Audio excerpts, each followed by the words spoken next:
Olá, sejam muito bem-vindos ao terceiro episódio do VisuCast, o podcast que conecta oftalmologia veterinária, negócio, gestão e, claro, histórias que inspiram. Eu sou a Laura Paulucci. Eu sou Silvia Soares. E hoje o nosso tema ele amarra tudo que nós conversamos até aqui. Nós vamos falar sobre o propósito e carreira de um médico veterinário especializado. E para essa conversa, a gente trouxe alguém que vive isso na prática. Oftalmologista veterinário, mentor, fundador do Centro Veterinário da Visão em Brasília. Autor do livro Guia Prático da Saúde Ocular.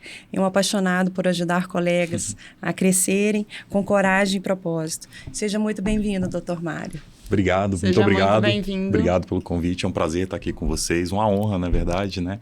E é sempre bom falar do que a gente gosta, poder ajudar os outros colegas e, como você falou, né, conectar todo esse mundo aí. Que vai muito além da técnica, né? Muito além da técnica. E é sobre isso que a gente vai falar hoje. Doutor Mário, para começar, a gente sempre gosta de pedir para o nosso convidado contar um pouco da história. Como que você chegou até aqui? Por que a veterinária? Por que a oftalmologia? A veterinária, né, escolhi desde pequeno. Então, acompanhei o parto de uma vaca na fazenda do meu avô. Desde pequeno, no interior da Bahia, lá, eu frequentava a fazenda. Então, eu era apaixonado já pelos cavalos, pela natureza, dos animais. E eu tenho um primo mais velho, que é médico veterinário, e na época estava na faculdade. E teve uma aula prática a campo, lá na fazenda do meu avô, que era exatamente o parto de algumas vacas. Então, eles iam treinar a cesariana nessas vacas. E aí, como sempre começa a aula prática, aquela turma cheia, à medida que a galera vai cansando, os alunos vão indo embora. E aí, lá para as tantas, era a última vaca do dia já, depois do almoço. E aí ficou o meu primo, a professora e mais uma colega. E aí, na hora de terminar de tirar o bezerro, precisava de alguém segurar para o bezerro não bater a cabeça no chão, né? E aí ele, vem cá, corre aqui, não sei o que e tal. E aí eu fui lá parar a cabeça desse bezerro, né? E aí, naquele dia eu falei, cara, é isso que eu quero fazer para a vida. Quero cuidar dos animais. E aí, fiquei com essa decisão ali aos 10 anos de idade. E aí, como bom veterinário, teimoso, né? Estamos aí até hoje na luta, né? E a oftalmologia, como que... A oftalmologia, né, assim, quando eu já tinha definido que queria fazer medicina veterinária, quando eu estava para prestar vestibular, eu vi uma reportagem do professor Laus, numa revista. Então, minha mãe tinha assinatura de uma revista e, coincidentemente, tinha uma entrevista lá com o professor Laus. E aí, falando sobre o mercado, né, anos 2000 isso aí, né? E aí, era uma área promissora. E eu li essa reportagem e falei, poxa, olha que interessante isso, né? Muito legal essa questão de oftalmologia. Pô, um campo ninguém fala, ninguém vê. Então, eu ali vi uma oportunidade. E aí comecei a ver um pouco mais, ou com bons olhos, a questão da oftalmologia. E quando eu estava, né, entrando na faculdade, eu descobri que eu era daltônico. Aí que eu comecei mesmo a me interessar muito pela área.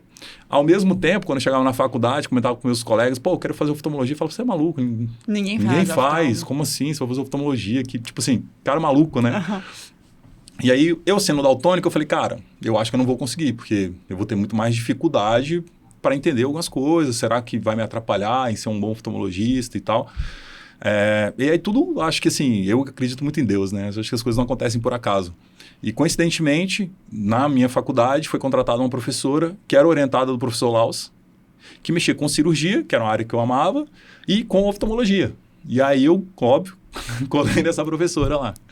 E aí foi ela quem me ensinou tudo, assim, teve paciência de me explicar e falou, não, você consegue, não tem porquê, você vai aprender a ver do seu jeito o que todo mundo vê, às vezes, de uma outra forma, né? E aí ela me incentivou e meio que pegou pelo braço mesmo. Então desde o início da faculdade... Na verdade, na metade da faculdade, foi quando ela entrou. E foi uma visão de mercado mesmo, uma visão de negócio que te atraiu. Na verdade, eu não vi ainda, eu acho que com essa consciência. Eu acho que eu não tinha essa consciência. Mas era algo que me atraía e que eu via que poderia ser um grande diferencial lá na frente. Mas eu acho que eu não via nem a pontinha do iceberg, né? Eu fiquei apaixonado pela área. Depois, óbvio, que eu fui fazer, né, estágio final, que eu pensei em fazer uma residência. Aí sim eu já tinha uma visão mais clara de que, poxa, isso eu acho que pode ser um diferencial de mercado quando eu sair daqui. Aí as coisas já começaram a se encaixar um pouquinho mais. Mas no começo foi realmente assim, algo que eu já tinha vontade. Quando eu comecei a ter contato com isso, me apaixonei. E tive também uma professora extremamente inspiradora, né? Em que momento que virou só oftalmo? Porque durante muito tempo você também foi cirurgião geral, né? Uhum. São duas paixões, assim, que... que eu acho que uma coisa, assim, me fez ser melhor na outra. Então, quando eu... Na época, não existia ainda residência em oftalmologia no Brasil. Então, a oftalmologia acabava sendo uma subespecialidade, normalmente, da clínica cirúrgica geral. Uhum. E como eu gostava muito de cirurgia, né? E tinha uma professora que era apaixonada pelas duas áreas, me inspirou muito nisso. Então, assim, apareceu a oportunidade de eu fazer residência em cirurgia e a oftalmo era uma subespecialidade da cirurgia. Óbvio, começou empolgado com a medicina veterinária, né? Tanto ao longo da graduação, eu fazia uma disciplina e falava, eu quero fazer isso, eu quero tá tipo eu. ser especialista nisso, né? Tudo eu gostava muito. Mas quando eu cheguei na residência, eu tive contato com várias áreas, né? Oncologia, ortopedia, então a gente acabava, cirurgia torácica, então a gente acabava aprendendo a fazer tudo. Eu acho que isso depois foi um facilitador para mim na minha curva de aprendizado dentro da oftalmologia. Mas ao mesmo tempo microcirurgia com cirurgias macro, né? Cirurgias ortopédicas. São dois mundos. São dois mundos completamente diferentes. Né? Eu imagino, porque um é micro incisão e o outro Exatamente. Movimentos mais bruscos, digamos assim. Né? E tudo tem o seu jeito, né? Tudo tem a sua forma. Mas eu acho que isso acabou me fazendo um cirurgião um pouco mais completo. Né? Então, hoje, se eu, por exemplo, tenho que fazer um acesso orbital para fazer a remoção, né, de uma neoplasia, uma mucocele zigomática, por exemplo, é algo que é muito mais simples para mim, para quem nunca trabalhou com osteótomo, com agoiva, com fio de cerclagem. Mas, doutor Mário, eu quero saber uma coisa. Lá do inicinho, quando você ainda era generalista, o que você gostaria de ter escutado de um tutor que hoje poderia ter sido um facilitador na sua trajetória? Um conselho que você gostaria de ter escutado? Às vezes de um mentor também. Eu acho que talvez o fato de você realmente escolher um nicho para trabalhar e acreditar naquilo pode ser um grande diferencial lá na frente. Né? E normalmente no começo, ninguém te incentiva nesse sentido, né? Fala, poxa, escolhe uma sub-área, né? Eu conversava, por exemplo, quando eu fui preceptor, conversava com meus residentes, eu falava, cara, 2 anos passam, né? O que você vai fazer daqui a 2 anos? Porque às vezes o mercado, você fala assim, eu sou cirurgião geral, né? Mas o mercado tem muitos outros cirurgiões gerais. Então, assim, dentro da cirurgia, o que você pode fazer diferente ou que não está sendo feito e que pode te ajudar a se diferenciar nesse mercado, né? Então, acho que um pouco desse direcionamento, acho que falta, né? Tanto uma tutoria, uma mentoria. A gente não é ensinado a empreender, né? Você é ensinado a fazer tecnicamente bem aquilo, mas como você vai construir a sua carreira dali para frente? Ninguém te ensina isso. Ninguém te ensina isso. Na minha época, o desenvolvimento normal era, você faz uma residência, depois você faz um mestrado, depois você faz um doutorado e você vira professor. Mas e quando você não vira professor? E quando você não quer ser professor? E quando você não quer ser professor? Exato. Né? Então, eu me deparei muito com isso. Então, eu fui para o mercado de trabalho. Ainda era um mercado de trabalho onde eu não conseguia viver só da oftalmologia. E como eu tinha uma paixão pela cirurgia geral, eu mantive essas duas paixões muito tempo. O que me gerava muito preconceito por alguns profissionais. O que me gerava também muito mais trabalho, porque eu tinha que estudar muito 2 áreas que são muito grandes. Né? Mas eram 2 paixões que eu fazia com muito carinho, assim, né? Mas chegou um momento que eu vi assim, eu falei, eu preciso me posicionar de uma forma diferente, porque, primeiro, eu quero ter uma clínica só de oftalmo, então como é que eu tenho uma clínica de oftalmo e continuo fazendo tudo? Segundo, eu queria ser melhor ainda mais na minha área de paixão mesmo, na área que eu escolhi para me desenvolver, que é a parte da oftalmologia, né? Mas essa visão como um todo me ajuda muito na questão da mentoria, porque eu consigo ter uma visão de mercado muito mais ampla do que só o mercado dentro da oftalmologia veterinária. E pensando na mentoria e nos seus mentorados, qual você acha que é o maior desafio nessa fase de transição de um clínico geral, no generalista, para uma especialização em um veterinário especializado? Ele confiar que vai dar certo. Porque toda mudança, ela gera medo. Quando você fala, poxa, eu não estou satisfeito onde eu estou, mas você tem medo também de dar o outro passo, porque você está dando um passo no escuro, né? O famoso ter fé, né? Então, quando eu converso com eles, assim, sobre a necessidade, poxa, você é um ótimo clínico geral, ou você é um ótimo cirurgião geral, mas para você ser reconhecido, você tem que ter uma área que te atribua valor, né?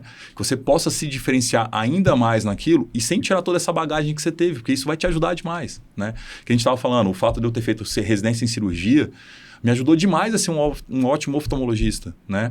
E o clínico geral é a mesma coisa, independente da área que ele escolha para se especializar ou independente da área cirúrgica que você escolha para se especializar, tudo aquilo vai ser uma bagagem que você vai trazer com você e que vai te ajudar ainda mais no seu diferencial. Porque hoje também a gente tem o contrário, né? A pessoa forma e pula direto para uma especialidade sem ter vivência clínica hospitalar, clínica, cirúrgica, nenhuma. Ter essa vivência, né? Exatamente, porque às vezes vai minimizar os erros que ele pode cometer ao longo do processo. Eu costumo muito dizer que alguns mentorados meus da parte de oftalmo estão em pós-graduações muito boas, mas eles às vezes não têm rotina de atendimento. E aí a gente vê que... Não consegue colocar em prática. Exatamente. Ele aprende e desaprende, aprende e desaprende. E quando ele passa a ter uma rotina de atendimento, um acompanhamento de uma rotina clínica, cara, a curva de aprendizado do cara salta, assim, em meses, o que ele não aprendeu, e às vezes em anos, né? Então, é importante conciliar a parte teórica com a parte prática para o desenvolvimento total, né? E doutor Mário, o senhor me disse uma frase nos bastidores que eu estou refletindo até agora. Que quem sabe o próprio valor não entra em leilão. Quem sabe o próprio valor não entra em leilão. Como é que você pratica isso no dia a dia, na sua vivência clínica? Eu acho que você precisa ter uma segurança muito grande daquilo que você oferece. Então, a comunicação, ela te posiciona. Então, e quem não é posicionado, quem não se posiciona, acaba sendo posicionado pelos outros, né? Então, uma das formas de você se manter dentro disso, não entrar nos leilões, é você ter uma comunicação clara daquilo que você oferece e resultados condizentes com aquilo que você tem de valor. Então, eu falo que a gente não pode ter ruído na nossa comunicação, né? Eu não posso só parecer ser, eu tenho que ser, né? E o ser, ele começa lá dentro. E aí você vai exteriorizando isso até que você consiga ser reconhecido dessa forma. Então, porque eu até brinquei com você ontem a questão da olhadinha, né? Então, assim, por que lá na clínica não chegam e pedem uma olhadinha? Porque tem toda uma comunicação que já, por si só, gera valor, que vai desde o atendimento inicial, de como a estrutura da clínica foi montada, de como as recepcionistas são orientadas. Então, essa comunicação, ela vai muito além do só o Mário dentro do consultório falando com o responsável por aquele PET. Então, se eu me comunico mal, ou seja, a forma como eu estou vestido, a forma como eu lido com o meu cliente, a forma como eu lido com o meu paciente, eu vou ser desvalorizado já desde o começo, né? Então, eu não posso entrar numa de que, poxa, se eu sei que eu entrego muito valor, por que eu vou entrar no leilão por preço? E hoje a gente vive em um mercado onde os veterinários, principalmente os recém-formados, ainda acham que eles vão ser escolhidos por preço, que tem que ser o mais barato para eles serem escolhidos. Mas a verdade é que não é assim. Isso acaba destruindo todo o mercado veterinário. Sim. Toda uma imagem, né? E você se posiciona totalmente diferente do restante. Às vezes sou criticado por isso também. Mas faz parte, assim. Eu acho que o posicionamento e a linguagem não verbal, ela reforça toda a sua capacidade técnica. Sim. Isso não quer dizer antipatia, né? Você teve a oportunidade de estar comigo lá, assim, você vê o quanto eu gosto do acolhimento, né? Então, eu acho que você chega num lugar que foi preparado para recepcionar o paciente, foi preparado para recepcionar o responsável por aquele PET. O clima todo faz com que todo o processo ocorra de uma forma muito mais tranquila, mesmo em situações que são situações apreensivas.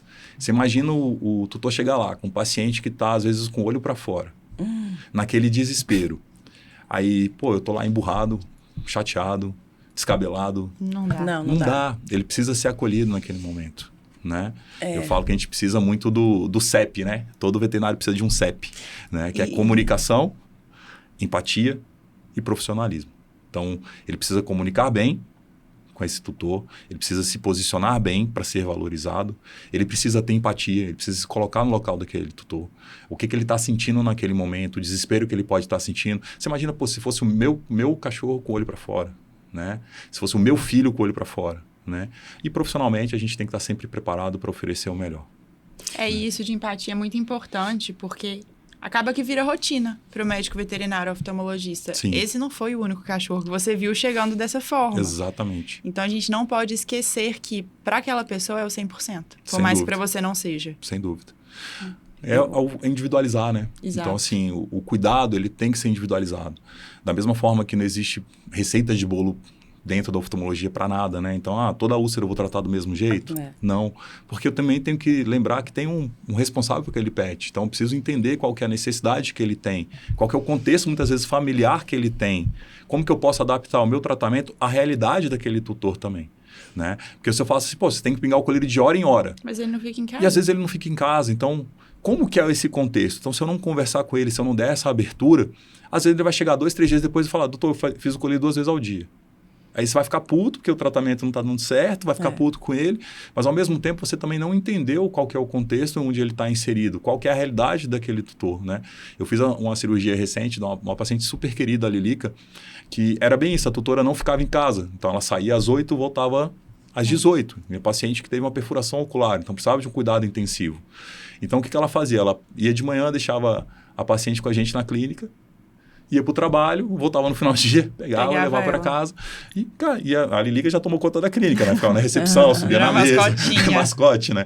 Então, até hoje ela vai, às vezes, para os acompanhamentos, né? Sai procurando todo mundo, dá oi para todo mundo, vai em todas as salas. Então, eu particularmente acho isso muito legal, sabe? Muito, muito gostoso. Então, mas se a gente não se envolve, se a gente não se conecta, a gente não consegue dar essa assistência, né? Eu falo que acho que o mais importante, porque às vezes a gente não deixa de trabalhar com um serviço, que é um serviço de venda, né? Mas se o responsável do pet, ele entende que você pode ajudar, você já ganhou ele, porque ele está numa situação que ele precisa dar ajuda. Mas ele precisa entender que você pode ajudá-lo e que você está disposto a ajudá-lo da melhor maneira possível. E adaptar a realidade ao contexto que o tutor vive, para oferecer o melhor para o paciente. Sem dúvida. Eu costumo falar que isso tem nome, oftalmologia de excelência. Quando o seu cuidado transborda o do paciente e atinge até o coração do tutor, né? E eleva toda uma profissão, uma carreira. E a oftalmologia veterinária. Eu sempre ouvi muito bem do seu trabalho, da sua maestria, da sua capacidade, inclusive durante a cirurgia, né? E isso realmente chama oftalmologia de excelência. A gente busca, né, assim, um dos propósitos com a mentoria é trazer isso para o contexto da medicina veterinária, né? Uma medicina veterinária de excelência, né? E foi o que você falou, Silvia, assim, envolve muitos aspectos, não só o técnico, né? Exato. Eu converso muito com a Laura, assim, a gente é treinado desde a faculdade para ser muito bom tecnicamente, e eu acho que esse é o pré-requisito, né? Não existe um bom profissional se ele não for bom tecnicamente, né? Mas a gente vê que isso, dentro de uma esfera, assim, é muito pouco por tudo que a gente pode oferecer e para tudo que hoje o mercado exige. E se a gente não faz essa leitura, né, a gente acaba ficando fora do jogo, porque o cliente ele precisa de atenção. Hoje ele está preocupado porque o pet é o filho, então ele quer que você realmente tire a dor, que você não deixe que ele fique cego, que você faça o melhor que você pode, né, para manter a saúde ocular do pet dele, né? Então, isso vai muito além de só ser bom tecnicamente, foi o que a gente estava falando. Você às vezes pode fazer uma prescrição incrível, mas se ele não entender o porquê, se ele não fizer... se ele não realizar, você não vai ter resultado. Essa construção do relacionamento entre tutor e o profissional é muito forte, né? Porque eu vejo que os pets, hoje em dia, eles estão tomando um valor dentro de uma família, um vínculo tão forte, que deve ser muito difícil você ter uma abordagem com um tutor desse, quando se fala de uma perda de visão, quando você tem que indicar uma cirurgia. Eu imagino que deva ser complicado. Sim, sim. Isso exige muita, muita delicadeza, né? Você tem que fazer uma abordagem realmente muito humana.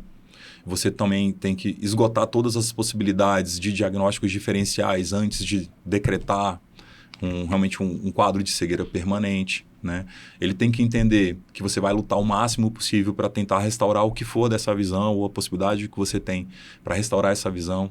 Então, às vezes eu vejo que muito colega desiste muito rápido, sabe? Assim, do caso do responsável. É isso e acabou, né?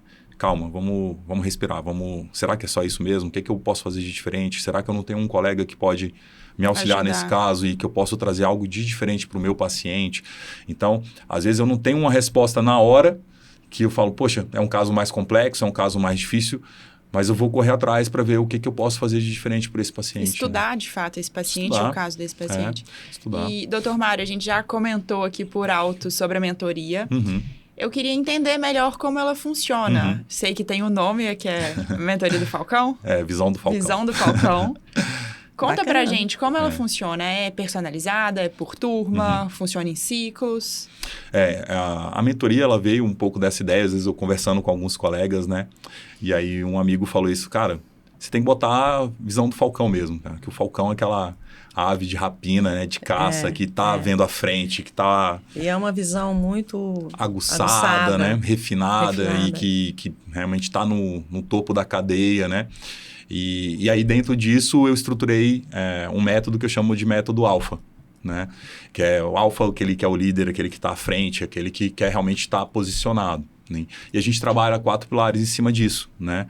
Que é, inicialmente, uma análise individual, ou seja, onde esse colega está e onde ele quer chegar. Então, o que eu falo, assim, para quem não sabe aonde quer chegar, qualquer caminho serve. E aí o cara tá dando volta atrás do rabo, não sabe para onde vai e fica naquela mesma, né? Até conversei com você de alguns colegas que entraram em contato comigo aí, que estão 20 anos no mercado e a pessoa ainda tá perdida. E não conseguiu se posicionar, não consegue desenvolver todo o potencial que ela tem. Pessoas com mestrado, doutorado, pós-doutorado. Então, eu faço análise sempre muito inicial. Então, eu gosto de uma entrevista inicial, onde eu vou entender se eu posso ajudar aquela pessoa ou não. E a partir dali, né, dentro dessa conversa, às vezes a pessoa já sai com uma série de insights que já vão ajudá-la a falar, caramba, é isso mesmo que eu preciso, ou não, eu já sei pelo menos onde eu quero chegar, né? Então, é sempre algo que eu que eu gosto de, nessa reunião inicial, agregar muito valor. Então, a partir dali, a gente faz um diagnóstico, onde eu vou estruturar os outros pilares. Então, a gente trabalha essa análise inicial de mercado, o que eu posso ajudar a orientar, digamos, é uma pessoa que já está no mercado da oftalmologia, por exemplo, onde que ela pode se diferenciar dentro do mercado da oftalmologia? Se ela está na área de cirurgia, onde que ela pode se diferenciar? Tudo dentro daquela zona de talento dela, onde ela tem mais aptidão, né? E aí a gente vai trabalhar liderança. Então, a gente trabalha autoconfiança, a gente trabalha posicionamento, a gente trabalha marketing digital, a gente trabalha posicionamento, a gente trabalha comunicação. Então, a gente trabalha todo um processo interno para que a pessoa consiga externalizar tudo aquilo que ela tem de valor e, consequentemente, seja valorizada a partir daí. E aí é todo um trabalho, tanto né, interno e externo, quanto externo, né? E de mentalidade. Eu falo muito que quando a gente trabalha dentro da mentoria, a gente passa a entender que tudo que nós fazemos precisa ter uma intenção, né? Eu não posso mais deixar que minha vida seja guiada pelo acaso, né? Poxa, a gente veio para cá com a intenção hoje de trazer informação para os colegas, trazer uma mentalidade um pouco diferente, abrir um pouco a cabeça de que não só tecnicamente eu preciso ser bom. A oftalmologia não é só. A oftalmologia não é só o olho, né? Exato, Eu preciso ter uma oftalmologia de excelência que vai envolver todo o processo ali que eu coloco para o atendimento do meu cliente, que consequentemente vai gerar valor, né? Então a gente trabalha um pouco também a questão da formação de líderes. Então, como você ser o líder dessa equipe, como formar uma equipe, como fazer com que essa equipe flua de acordo com os valores que você estabeleceu. É um programa super completo. De direcionamento e para ajudar o profissional a se encontrar e como ele vai se posicionar. Exatamente. Né? E estruturar a carreira, né? Exato. E quais não é só para oftalmologista. Não. Apesar de ter um carinho especial, né? Mas eu vejo que há uma demanda muito grande dentro da própria medicina veterinária, né? Eu falo que o veterinário tem a síndrome do cão vira-lata, né? Tem. Ninguém me valoriza. Né? Tipo, ninguém gosta de mim. Né? Eu não vou dar certo em nada. Não vou dar certo em nada, né? E às vezes a gente precisa realmente se valorizar como classe, se posicionar de uma forma que passe valor, é o que a gente estava falando, né? Poxa, você vai chegar num lugar que o cara tá de pijama fofinho para atender e tal. É roupa super confortável e tal. Mas, ao mesmo tempo, às vezes aquilo vai fazer com que a percepção do tutor seja, poxa, ela veio para brincar com o meu cachorro, né? Então, às vezes, não vai valorizar você como o profissional que você é. Né? E não tem jeito, é uma questão muito cultural. A gente tem o poder de fazer com que as pessoas tenham a impressão que a gente quer que elas tenham da gente. Então, a forma como a gente se veste, a forma como a gente se preparou para estar lá, né? Você simplesmente não acordou e foi trabalhar, você se preocupou com a sua imagem, como que você vai ser visto ali ao longo do dia. Eu tô no cuidado, né? Todo cuidado. Como a gente veio hoje aqui, né? Todo mundo, né, se arrumou para estar aqui, se preparou para esse momento. Isso não pode ser só aqui, né? Eu preciso que esse cliente me veja aqui, mas ele me veja também na clínica, com a imagem condizente com aquilo que eu fui dar uma palestra num congresso, quando eu fui dar um curso, quando... Eu não posso ter esse ruído de imagem até interno para mim, que fala, eu me preparo para aqui, mas para o meu ganha-pão no dia a dia eu não estou preparado. Então... Isso eu acho muito poderoso, muito forte a sua mentoria, porque é o maior ativo que um ser humano pode ter e que ninguém te tira, que é o conhecimento. Isso é verdade. Você pode perder tudo, mas conhecimento ninguém te tira. Isso é verdade. E a gente estava conversando ontem, né? A gente sempre aprende. Né? Então, todos os dias a gente aprende. Então, a gente bate um papo totalmente, às vezes, informal, mas o quanto que não é rico pela experiência de vida de todo mundo. Né? E a gente vai tendo insights, a gente vai conseguindo ter uma mentalidade mais próspera, né? A gente fala, poxa, eu posso fazer isso dar certo, né?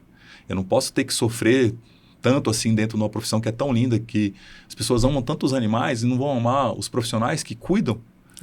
Não faz sentido, né? Então, a gente precisa ter essa virada de chave, né? É óbvio que a oftalmologia, por si só, eu falo que já é, né? Eu aprendi dessa forma, né? A oftalmologia, ela é uma especialidade elegante, né? Então, quando eu fui fazer meu estágio final, por exemplo, que eu fui fazer meu estágio final em Jabuticabal para conhecer, eu brincava, né? Que era a lenda, né? O professor Laus, né?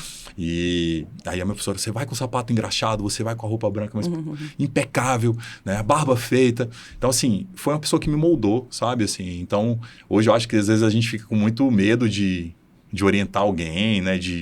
Por ficar meio milindrado, a pessoa vai se sentir ofendida, né? Nossa, mas eu vejo o quanto que pequenas correções que ela me fazia no dia a dia e... Te formaram. Me formaram, né? Um profissional melhor, um profissional mais responsável, né? Então... Poxa, eu lembro que eu fiquei nervosíssimo, né? Para falar com o professor Laus, assim. E, pô, ele foi super tranquilo, né? Eu falei, nossa senhora, imagina ele suando, né? Frio já. Mas o sapato estava engraxado. Estava engraxado. E um ponto da mentoria que me encanta muito é porque, de fato, ela sai um pouco da parte técnica. Sim. E na nossa área, na veterinária, não existem muitas pessoas que fazem mentorias de soft skills. Mas uma coisa muito importante de falar também é que a mudança começa dentro do seu mentorado. Sem dúvida. Não, você pode mover mundos e fundos para passar para ele como se posicionar, como falar, como se portar, mas essa chavinha, esse estalo tem que vir de dentro da pessoa. Sem dúvida. E uma coisa que você fala muito e que eu também acredito é a intencionalidade. Você colocar intenção naquilo que você está fazendo. Sim. E você visualizar onde você quer chegar. Perfeito. É importantíssimo. É porque senão você... É óbvio que tem que ter a sua essência, né? Mas senão você começa a fazer mais do mesmo, né? E às vezes você quer copiar algo de alguém, mas que aquilo não é seu. Então, quando você parte do pressuposto assim, qual que é a minha essência? O que é importante para mim? E aí eu passo a ter intencionalidade naquilo, você vai começar a se conectar com realmente as pessoas que pensam como você, que valorizam o que você valoriza, né? Os pares se atraem. Os pares se atraem, né? E a gente é muito também meio do ambiente onde a gente está. Então, a questão da mentalidade, ela passa muito também por onde eu estou. Qual que é o contexto que eu estou inserido? Uma coisa que me fez mudar muito do ambiente onde eu estava e buscar ter a minha clínica é que onde eu estava, eu era podado. Então, imagina, eu tinha que ter os brindes para os clientes da forma como eu gosto dentro do meu consultório. Eu tinha que ter o café para o meu cliente da forma como eu gosto dentro do meu consultório. Porque o hospital não me dava essa abertura. Não, porque a gente faz isso aqui há 40 anos e é assim, né? E é um puto hospital, entendeu? Mas as coisas mudam, né? E aí eu queria que o cliente sentisse o que eu queria que ele sentisse, se ele sentisse em casa. E eu lá não conseguia fazer isso, né? Então, a gente precisa de um ambiente que seja um ambiente que nos impulsione. Eu falo que tem locais que são, né, âncora e tem lugares que são mola. Então, a gente tem que escolher aonde a gente quer estar, né? Porque se eu estou num lugar que está tirando as minhas energias, que eu vou trabalhar porque eu não estou... Nossa, eu tenho que ir porque eu preciso ganhar o dinheiro, mas você não está com vontade de estar ali, você não vai conseguir crescer. Então, aquilo vai acabar te botando para baixo ao invés de te impulsionar, né? E o fato de você ter um mentor caminhando com você, ele começa a te ajudar a abrir seus olhos, a você descobrir o que realmente você quer, Muitas vezes a gente fica perdido sem saber para onde ir. Te evita cometer erros, né? Esse dia eu estava com a mentorada, ela queria fazer um curso de 30 mil reais, não sei o que, tal. Eu falei, por que você não vai fazer um estágio fora com esse dinheiro? Ao invés de você investir isso num curso aqui dentro do Brasil. Ela, putz, é mesmo. Eu falei, olha, inclusive... Nunca pensei nisso, né? Inclusive, é uma coisa a mais para o seu currículo. Você foi treinada num local fora do país. Então, quando você colocar isso, você tem uma experiência internacional, um peso maior, que são muitas vezes os profissionais que formaram esses profissionais que vão estar dando curso para você aqui. Não que não sejam bons profissionais, né? Mas você precisa se destacar. Então, você precisa demais, né?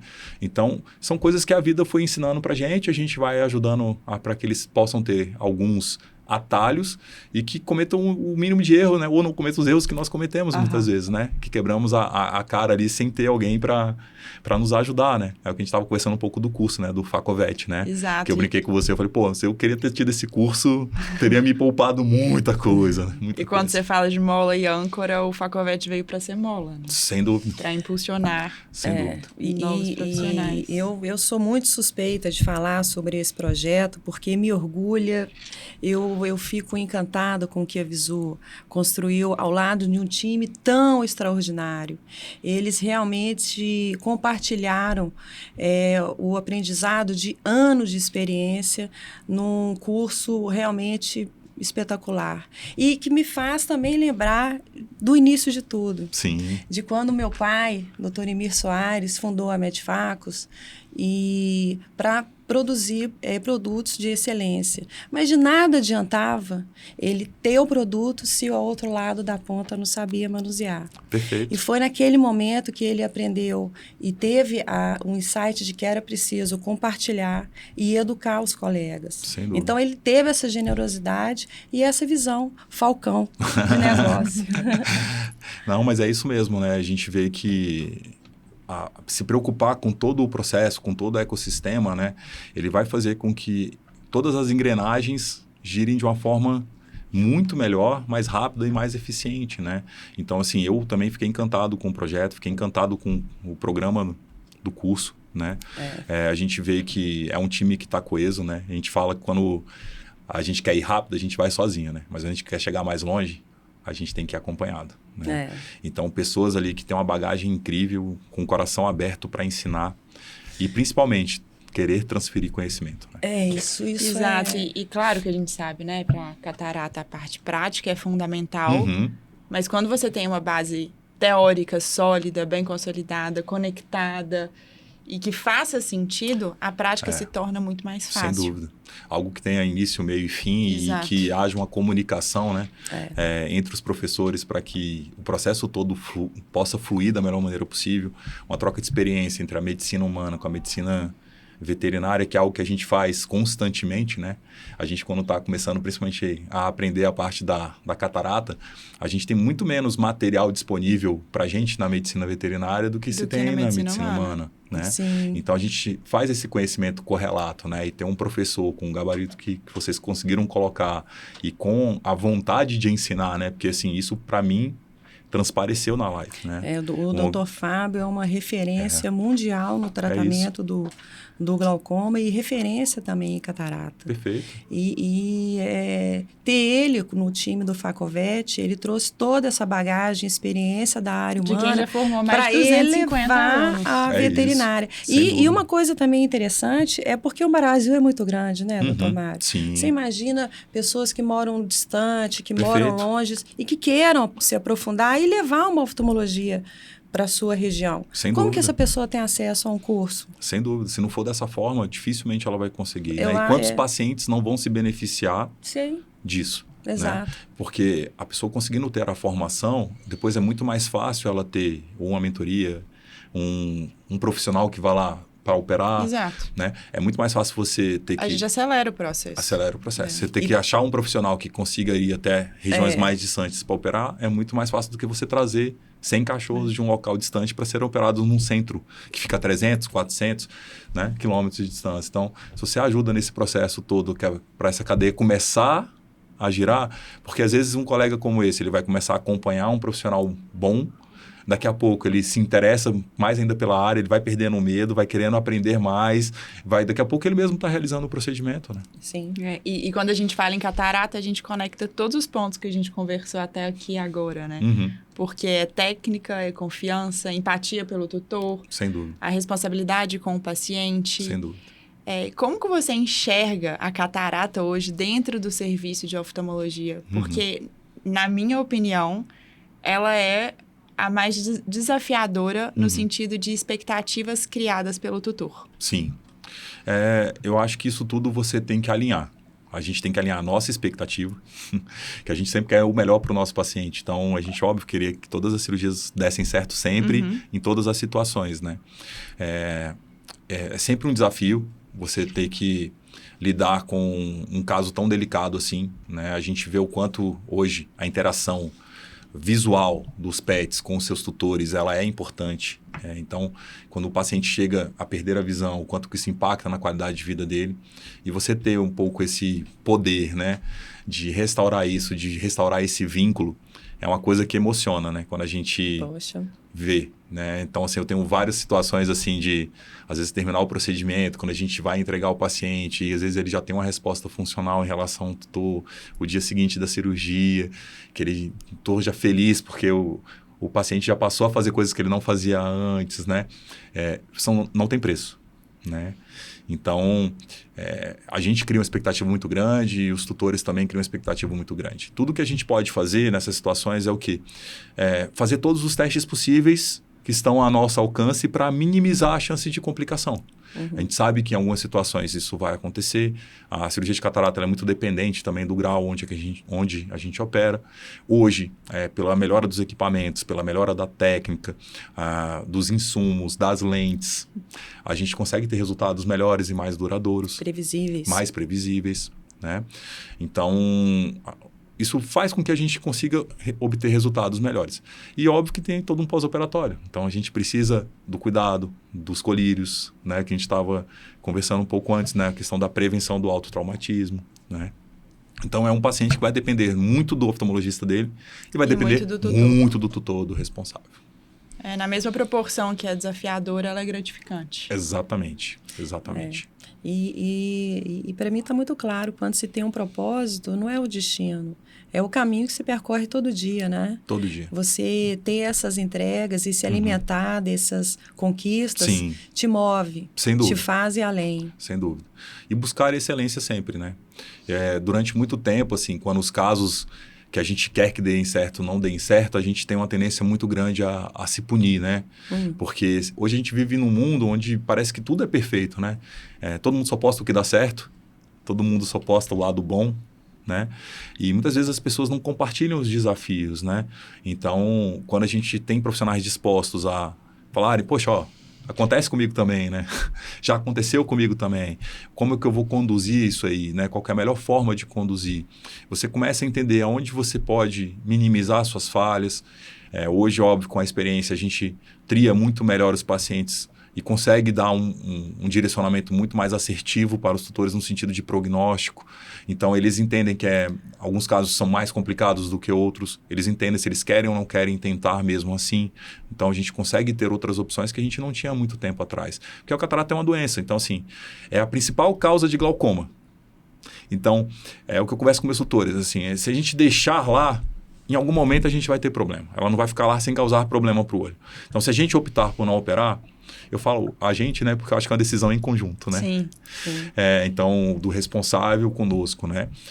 A gente tem que acompanhar esse paciente, porque em algum momento vai inflamar, e se essa inflamação persistir, pode ter o glaucoma. Se esse paciente, imagina, a catarata dura dentro do olho, aquela pedra, esse cachorro batendo na cabeça o tempo inteiro. Vai forçar os ligamentos anulares, essa lente vai sair do lugar.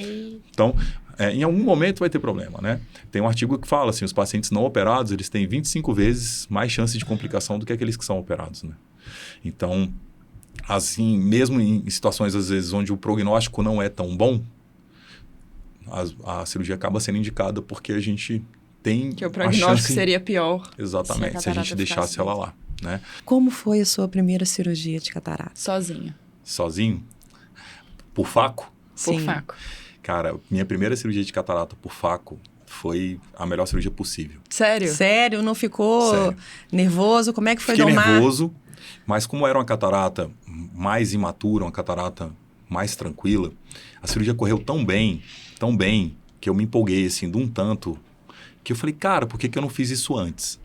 Mas quando eu fiz a minha segunda cirurgia, aí eu falei, por que eu inventei de fazer isso? Porque aí a Rex correu para a periferia. Durante a cirurgia, o núcleo caiu no vítreo. Então, eu fui do céu ao inferno no intervalo de 15 dias. Né? Porque quando eu fiz esse primeiro paciente, o Pepe, eu não esqueço dele até hoje. Quando eu fui fazer o pós-operatório dele, assim, de uma semana, a tutora chegou, entrou no consultório, eu falei, tudo bem, como é que tá a senhora, como é que tá o Pepe? Ele falou, doutor, eu me arrependi de fazer essa cirurgia. Aí eu falei, cara, nossa, o que aconteceu, né? Aí eu, por quê? O que aconteceu? O Pepe não me deixa mais em paz, ele pega a bolinha e toda hora quer correr atrás da bolinha. Eu falei, a senhora quer me matar de susto? Ai. Nossa senhora, né? Já tava suando frio, né? Tremendo. Eu falei, e agora? Não sei nem o que fazer, né? E aí, um pouco depois, eu fui fazer essa outra paciente, né? Era uma cocker. E durante a cirurgia já foi uma catarata muito mais complexa. Então, manipulei muito mais. A Rex correu mais para a periferia. Então, eu cometi alguns erros exatamente por inexperiência, né? E foi uma cirurgia que, assim, a cachorra depois não ficou visual, mas também não perdeu o olho. Mas foi uma cirurgia que me falou assim, calma, você tem que dar um passo atrás. Não é tão simples quanto você achava que era. Mas a né? prática leva à perfeição, leva né? à perfeição. Mas essa é a dificuldade de você não ter, às vezes, uma tutoria, alguém para te ensinar, né? Eu tinha treinado muito, tinha feito um curso, mas era um curso de 2 dias. Como que era esse treinamento prático? Era em olho de porco, em olho biônico? Olho de porco. Como que funcionava? Então, em Brasília, eu tinha uma facilidade muito grande porque tem uma empresa só de suínos. E aí eu tinha uma facilidade, tinha um motoboy que buscava passava, os olhinhos. Deixava, então treinava toda semana, tinha o meu treinamento, né? Mas é totalmente diferente. Totalmente.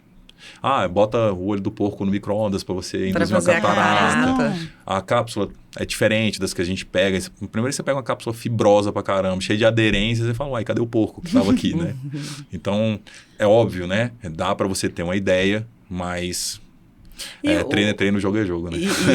Pois é, mas o olho de porco, assim, ele tem uma validade curta, né? Muito curta. 24 horas no máximo. Ali era assim, aquele intensivão. Você Começa pegou, eu usava... a dar edema, aí você já não consegue já não visualizar bem, o que tá fazendo lá dentro. E hoje em dia... Otimizava, né, o treinamento E todo hoje em mundo. dia, existem simuladores que você pode reproduzir a prática da cirurgia por isso é um adianto, dezenas ou centenas de vezes. Isso é um adianto inestimável, né? Além da praticidade, você imagina, você tem um modelo ali que é muito mais prático, você pode treinar a hora que você puder. Limpo, né? Você consegue trabalhar com durezas diferentes de núcleo. Você acaba tendo uma fluídica. Exato. Treinar que a técnica de fratura. O olho de porco não te permite. Não te permite. A cápsula Rex também, você pode ali... fazer infinitas vezes ali, né? vezes. Então, assim, até você se sentir seguro. Por exemplo, esse erro mesmo da Rex correr, por onde que eu teria que puxar o vetor, automatiza o movimento automatiza fino, muito mais o movimento. Então, assim, com certeza, minimizaria muito a chance de errar como eu errei, né? E você poder trabalhar com durezas de núcleo diferentes, você trabalhar testando uma fluídica, que você sabe que vai conseguir manter esse olho mais estável durante a cirurgia. Vou ver o que vai acontecer. O que vai acontecer? Será que eu vou trazer mais esse fragmento ou menos? Então, assim, acho que isso facilita muito. Sim. Mas eu acho que o grande, porém, é você ter com quem tirar dúvida. Porque que nessa situação, né? Eu não sabia o que fazer. E também não tinha para quem ligar. E aí você fala, e agora? Agora você liga para o time Visu Academy. Exatamente. Por isso que eu brinquei com vocês, assim, eu acho que isso minimizaria muito o meu estresse, eu teria mais cabelo hoje, com certeza, né? Se não passasse por tantas situações assim. Doutor Mário, a gente comentou sobre posicionamento, postura, comunicação não verbal. Quais são 5 dicas práticas que você daria pro seu mentorado? Chegou... Falou, doutor Mário, quero me posicionar melhor. 5 dicas práticas. Sei que é complexo resumir. Bom, eu sempre gosto de... Vou começar pelo fim. Tá. Que uma dinâmica que eu gosto de fazer com os meus mentorados, né? É dar para eles um espelho. porque a mudança começa ali. Então, assim, você pega uma caixa, né, bota um espelho dentro e ali você vai encontrar o que você precisa para a mudança que você quer, que é você. Então, eu acho que a primeira dica é isso, você precisa querer. Fundamental. Né? É a força que te move para frente. Então, assim, eu até falei com a Laura ontem, né? Que eu consigo ir até um determinado ponto. Dali, eu preciso que ele comece a agir. Se ele não agir, não há mudança. Então, ele precisa mudar a mentalidade, ele precisa mudar a intencionalidade, ele precisa se preparar para cada momento que ele está do dia a dia dele, ele precisa ter organização. Sim. E aí, consequentemente, ele começa a ter resultado. E aí isso vai fazer com que esses novos hábitos, essa intencionalidade, com a mentalidade, com a organização... A engrenagem já roda diferente. Começa a rodar diferente. Né? Então, eu acho que se a gente fosse dar 5 dicas assim, primeira coisa, como você se vê.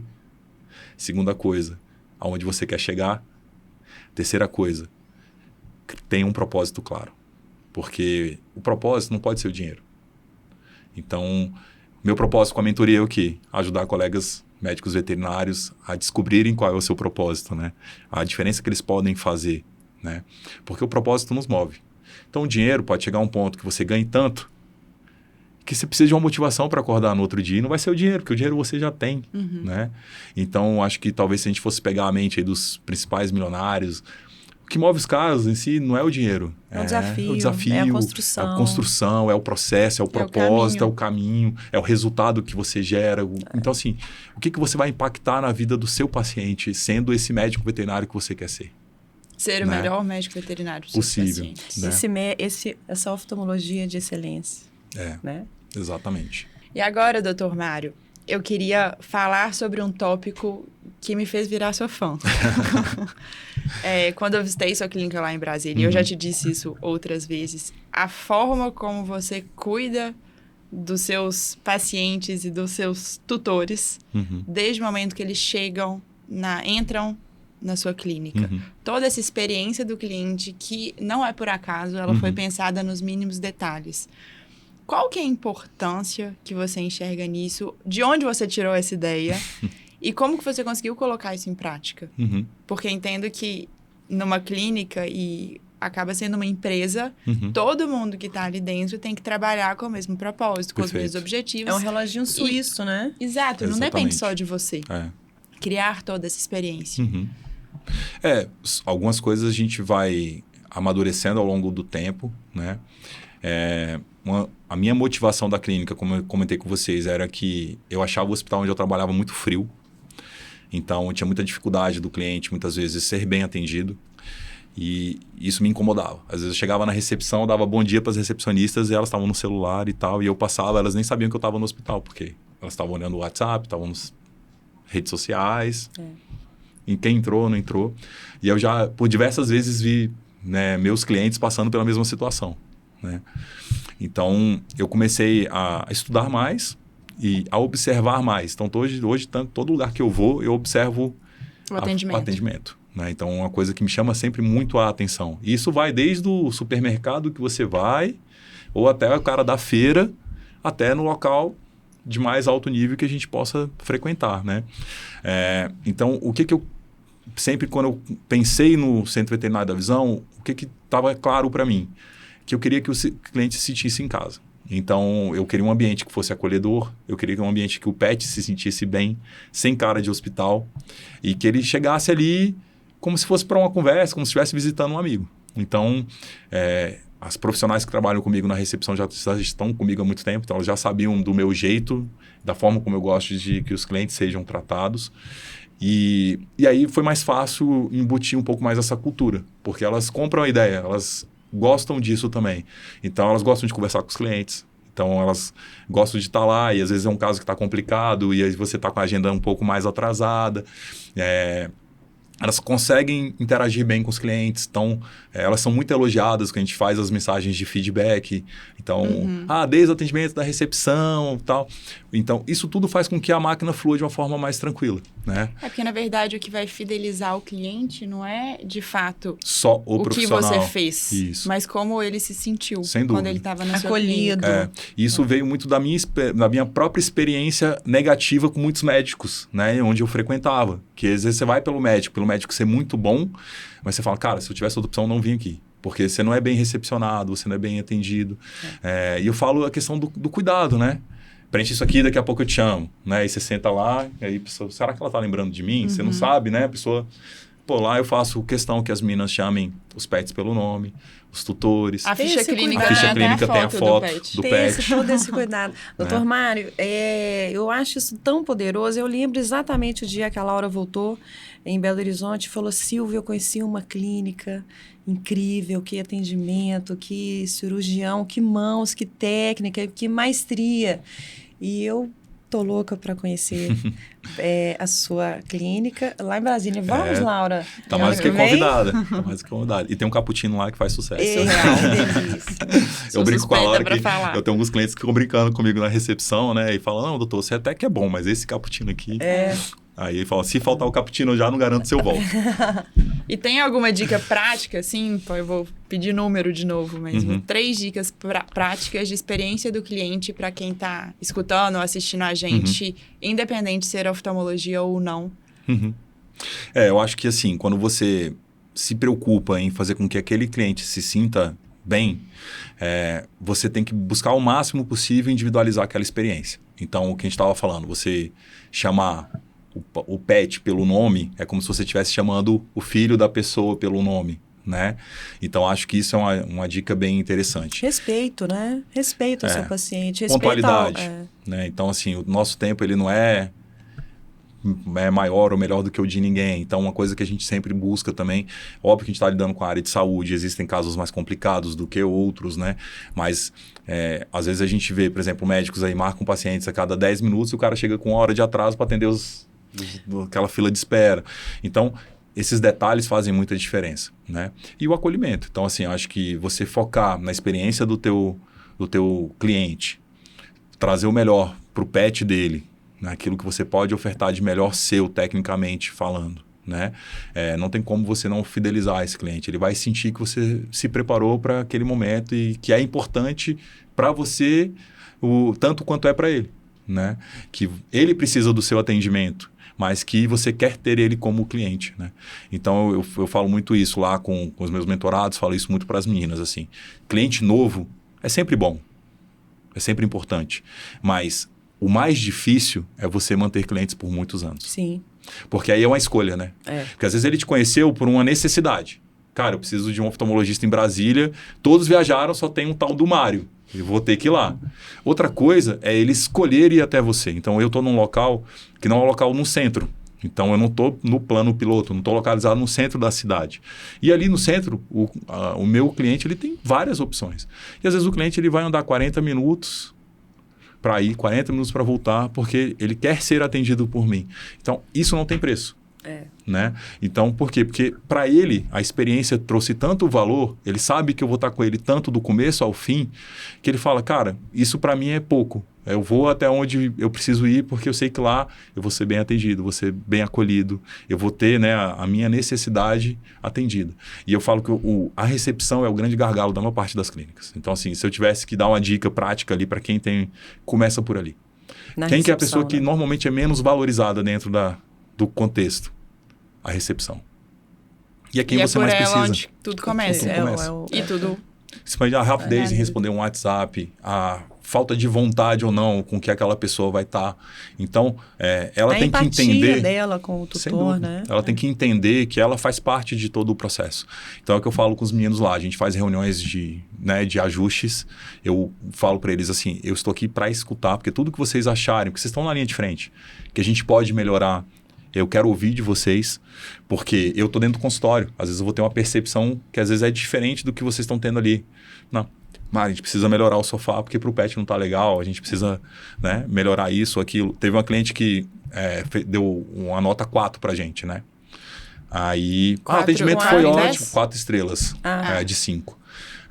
O atendimento foi ótimo, gostei e tal, não sei o quê, 4 estrelas. Aí eu falei, pô, mas foi ótimo, então por que você deu 4 estrelas, né? Mas eu entrei em contato, né? Eu falei, eu queria saber e tal, eu queria entender, porque é muito importante o seu feedback para mim, né? Aí ela, não, doutor, achei tudo maravilhoso, mas faltou um potinho de água pro meu pet. Olha. Isso E eu te falei, perder uma estrela. Né? Mas me fez ter um alerta, porque eu falei, olha, não custa nada eu ter um pratinho aqui pro pet beber água, né?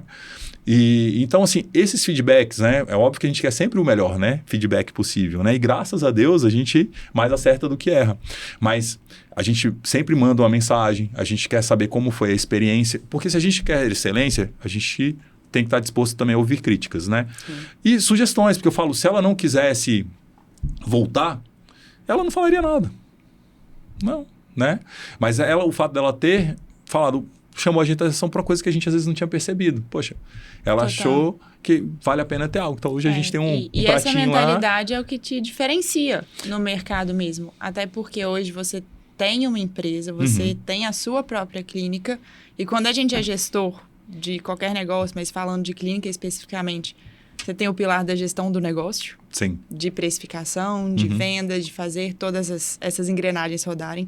Você tem o pilar da equipe. Você é líder da sua equipe, você tem as recepcionistas, tem os outros veterinários que trabalham lá, a anestesista, e você tem a parte técnica. Sim.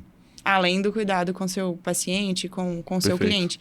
Mas você, na posição que você está, que é técnico e gestor ao mesmo tempo, é muito difícil fazer todas essas engrenagens rodarem igual em um relógio suíço. Sim, sim.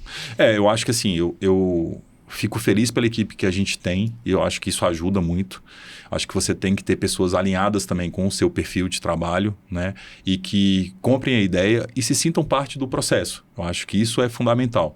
Mas realmente você tem que estar no operacional, você tem que estar no tático, você tem que estar no estratégico. Jogar em todas as posições. Em todas as posições. Isso é difícil, né? Mas quando você tem pessoas que facilitam também, isso se torna um pouco mais fácil. Porque uma das coisas mais difíceis, eu acho, na gestão é você delegar. Sim. Né? E aí você precisa delegar para pessoas que você tenha certeza que vai estar fazendo. Porque se você tem que lembrar o trabalho da pessoa, é mais fácil você fazer, concorda? Então, à medida que você vai tendo essa engrenagem funcionando, você também, né, o que eu estou botando para 2026, por exemplo, que eu conversei com as minhas recepcionistas, é que a gente vai fazer um plano de carreira para elas. Porque é uma empresa pequena. Então eu falei, olha, você não pode ser chefe das recepcionistas porque só são vocês duas. Você vai ser chefe de você mesmo. Mas se eu posso estruturar um plano de carreira para ela, para que ela se sinta parte do processo e cresça junto com a empresa, por que não? Porque se eu penso como gestor só no sentido, poxa, o CVV tá bom para mim, então tá entrando dinheiro no meu bolso, só eu tô crescendo, por que os meus funcionários não podem crescer junto comigo? Então acho que, para mim, eles são a mola, né? É o motor, então, né? Motor. Sem eles eu não consigo fazer nada. Então, assim, eu preciso deles comigo. Então, eu quero que eles façam parte do processo, eu quero que eles cresçam junto com a empresa. E uma das formas da gente fazer isso na empresa pequena como a minha é que eles tenham a certeza de que, mesmo ficando lá, não vai ser só uma recepcionista pelo resto da vida, que ela vai ter um plano de carreira que ela possa crescer. Né?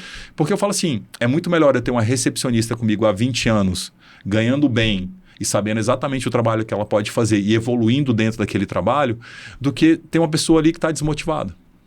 E que a rotatividade é muito alta. Muito alta, né? E eu vejo que esse é um grande gargalo. Eu fui volante muitos anos. Então, a pessoa que ficava responsável por confirmar se tinha atendimento, não tinha a menor vontade de fazer isso. Às vezes pegava uma pessoa mais proativa, as coisas funcionavam mais, mas se dependendo da clínica, não funcionavam. O dono às vezes não estava nem sabendo.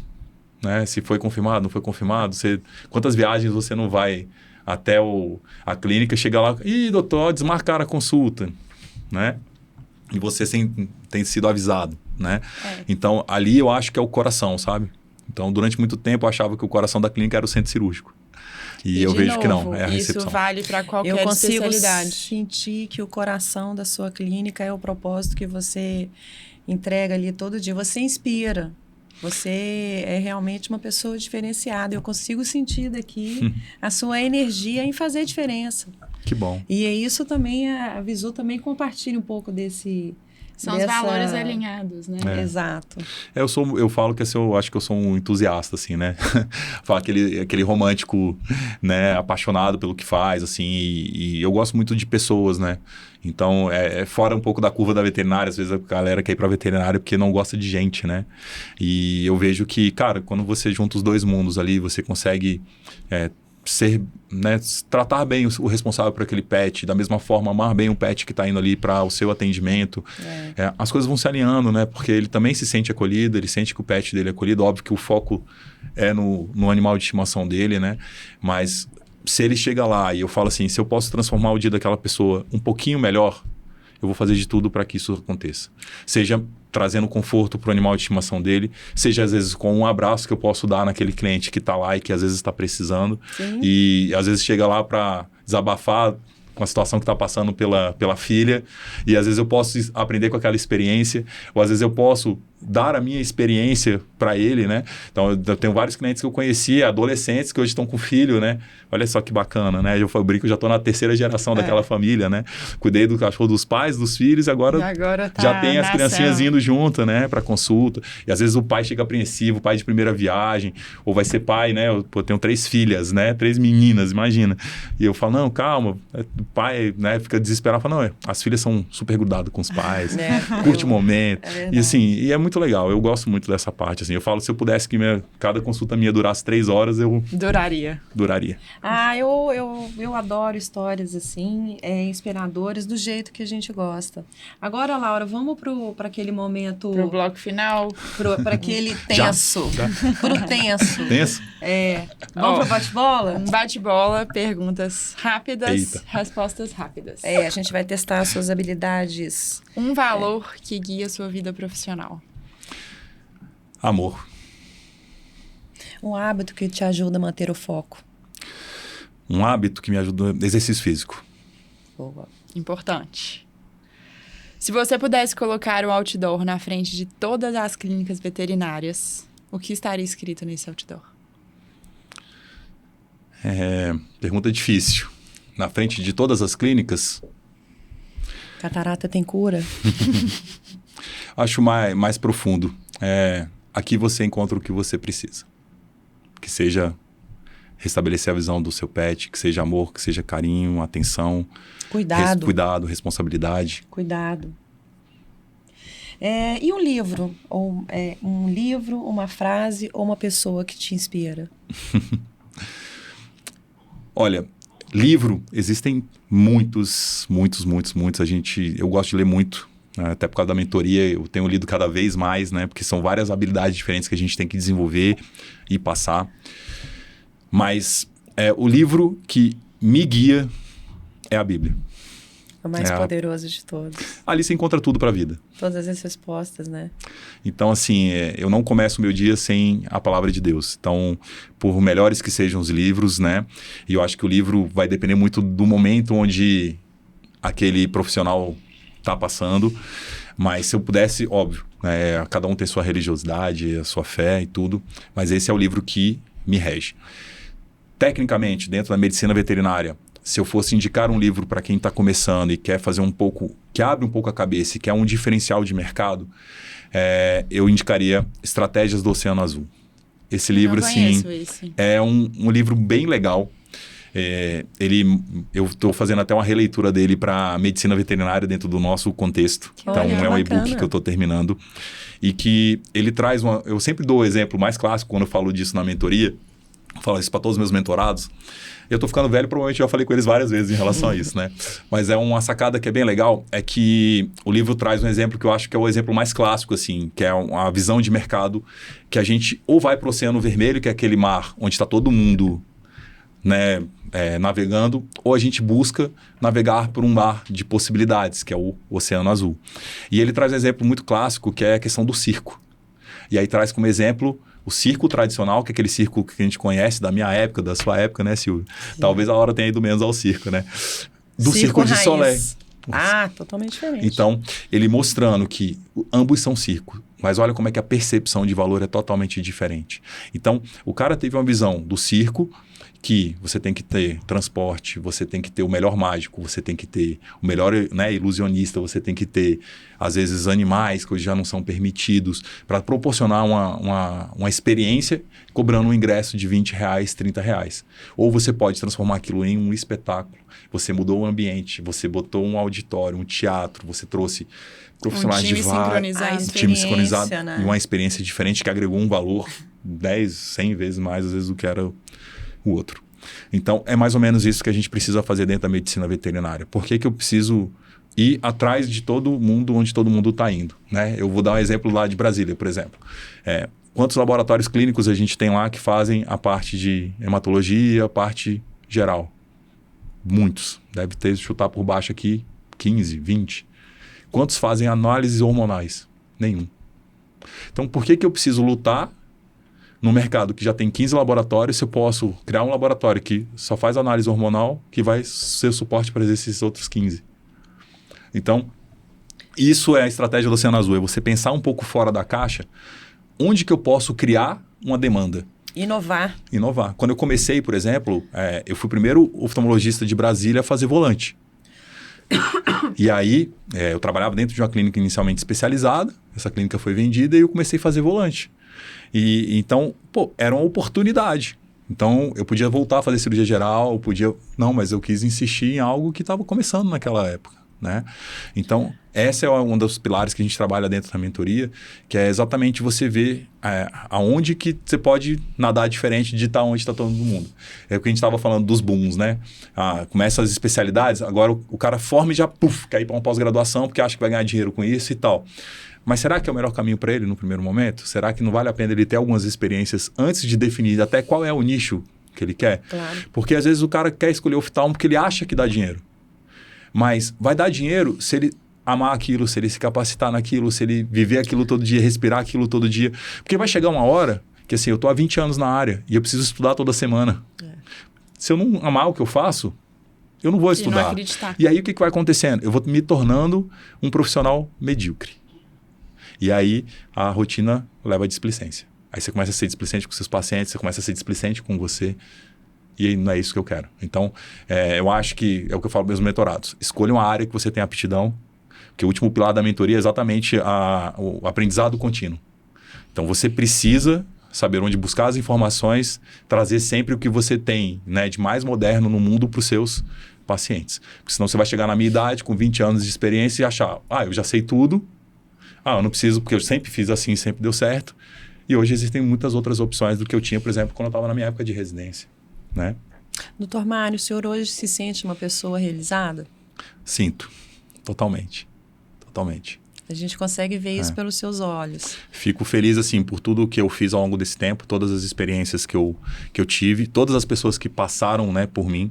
Eu sempre tentei fazer com que essas pessoas se desenvolvessem. Então, posso afirmar para vocês que todos os estagiários, todos os profissionais, todos os oftalmologistas que passaram, eu vejo eles hoje crescendo no mercado, bem posicionados. Então, eu acho que de alguma forma, você comentou de inspirar, né?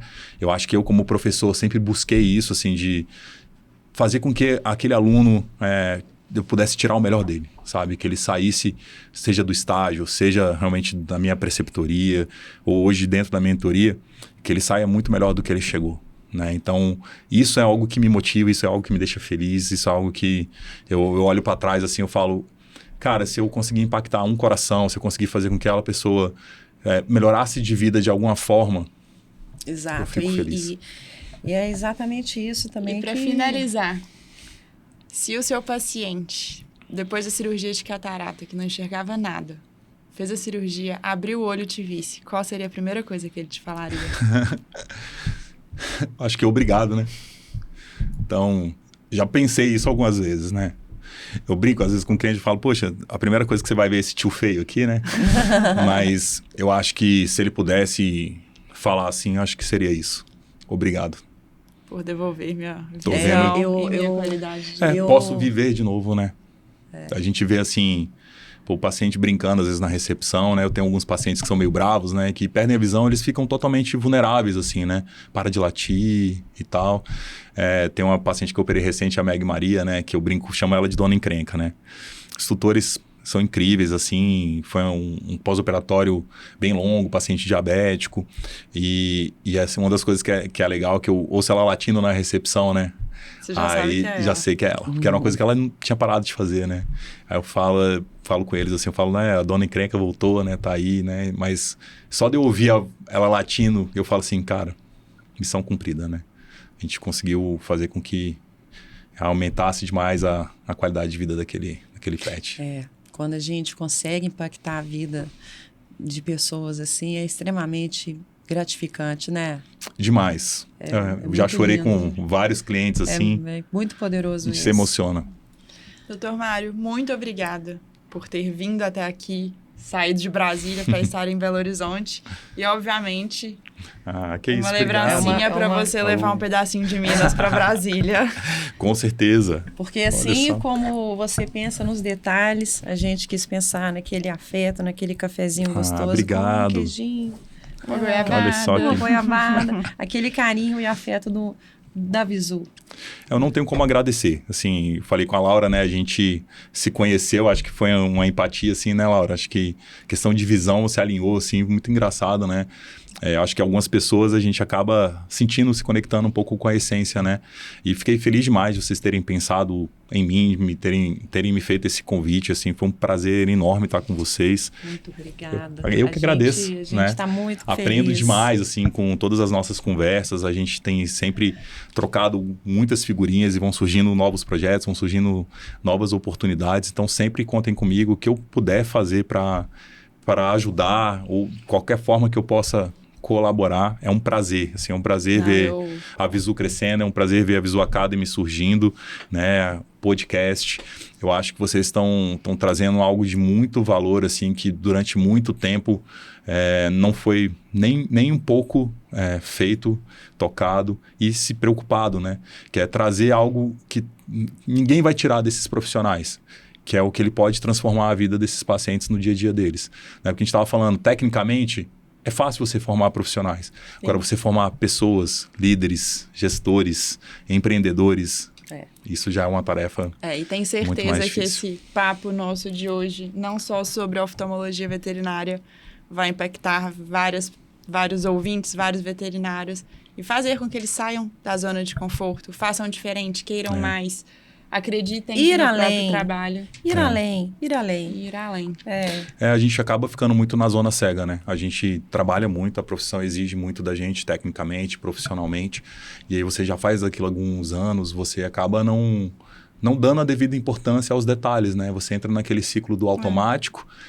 Às vezes, uns anos atrás, às vezes eu fazia tantos atendimentos, assim, que às vezes você estava naquele módulo, às vezes você não está nem prestando tanta atenção no que o cliente está te falando, porque você já está tão acostumado a fazer aquilo, entra num módulo mais automático, né? Sem conseguir individualizar. Hoje eu falo, cara, eu consigo estabelecer minha agenda, eu consigo ter uma qualidade de vida, eu consigo estar ali mais inteiro para o meu cliente, mais inteiro para o meu paciente, consequentemente gerando mais resultado, né? Poxa, muito obrigada. Foi um papo lindo, um papo rico. Se fizer sentido para você, compartilha esse vídeo. Estamos fechando o VisuCast com chave de ouro esse ano, com 2000. um papo inspirador, que vai trazer muitos insights, fazer você pensar fora da caixa. Com o prazer de estar aqui E com o Prazer Dr. foi Mário meu. 26, Falcão. temos vários projetos. Com certeza. E não deixe de realizar o seu sonho, né? Eu falo que visão, né, que a gente sonhar sem ação não serve para nada. Então, sonhe sempre, mas coloque em prática. Haja. Isso aí. Vamos pra cima. Muito obrigada. Eu que agradeço.